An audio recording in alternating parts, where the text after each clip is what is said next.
Ngàyនេះគឺខ្ញុំទទួលបាន iPhone 15 Pro Max មួយតែបញ្ហាហ្នឹងគឺបែកខ្នងក្រោយហើយការបែកនេះដែរភ្ញៀវគាត់ក៏បានសម្រេចចិត្តផ្លាស់ប្ដូរខ្នងក្រោយស៊ីនដល់គាត់ពីម៉ាស៊ីនអញ្ចឹងនេះគឺជា iPhone 15 Pro Max ដែលបញ្ហាហ្នឹងណែឃើញបែកមើលទៅឃើញថាស្អាតចែខ្ចីញញបា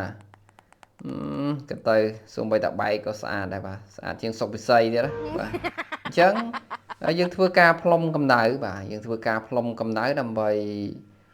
ងាយស្រួលក្នុងការគាស់បាទបើសិនជាយើងអត់ប្រើកម្ដៅទេគាស់មិនចេញទេបាទតឹងណាស់បាទអញ្ចឹងយើងធ្វើការប្រើកម្ដៅឲ្យរួចយើងប្រើឡាមដើម្បីជ្រៀតចូលទៅសាច់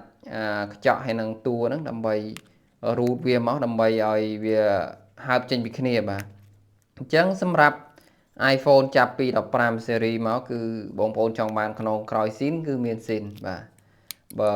14 Pro Max អីគឺចង់បានស៊ីនតោះតាដូរតួបាទមិនមែនដូរខ្នងខ្ចក់អញ្ចឹងទេណាបាទបើសម្រាប់15 series 15 Pro Max 15 Pro អីនេះគឺយើងអាចធ្វើការគាស់ខ្នងក្រោយស៊ីនហ្នឹងចេញពីតួដែលជាប់ iCloud បាទដើម្បីមកធ្វើការផ្លាស់ប្ដូរទូរស័ព្ទដែលយើងដែលទូរស័ព្ទបងប្អូនបែកអញ្ចឹងណាបាទអញ្ចឹងគាត់ថាការផ្លាស់ប្ដូរខ្នងហ្នឹងគឺវារៀងថ្លៃ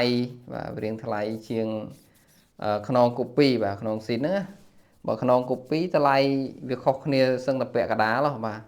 អញ្ចឹងយើងធ្វើការសម្អាតវាស្អាតហើយរួចធ្វើការបៀកទឹកណាបាទអានឹងគេហៅទឹកច័ន្ទបាទមានអ្នកខមមិនសួរច្រើនណាថានឹងទឹកអីអញ្ចឹងមិនដឹងថាប្រាប់ថាម៉េចបើអក្សរចិនអានចិនអត់រួចមានតែប្រាប់គេថាទឹកច័ន្ទមកដល់ទេបាទអញ្ចឹងយើងធ្វើការបិទជំរាបទឹកបាទបិទជំរាបទឹកហើយណែឃើញទេយើងរូតវាស្មើដើម្បីឲ្យវាស្មើនឹងតួស្អាតអញ្ចឹងបើសិនជាយើងបិទវាចមកបន្តិចវារាងកលណាបាទអញ្ចឹងយើងដកដាក់អាឡែនកាមេរ៉ាហ្នឹងបាទដើម្បីការពារខ្លាចវាប៉ះកាមេរ៉ាបាច់ទៅគឺចប់ងឹតមុខឈឹងតែម្ដងបាទកាមេរ៉ាវាហ្នឹងគឺងាយប្រឡាក់ណាស់បាទប្រឡាក់ឲ្យជូនជ្រះទេបាទនេះអញ្ចឹងនេះគឺជាខ្នងបាទខ្នងរបស់យើងដែលត្រូវផ្លាស់ប្ដូរហ្នឹងយើងធ្វើការបៀកកាវបន្ថែមមកដើម្បីឲ្យវាកាន់តែស្អិតណាបាទបន្ទាប់ពីបិទខ្នងហ្នឹងហើយបងប្អូនបាទជំរាបទឹកគឺ 100% នៅដដែលធានាឲ្យថា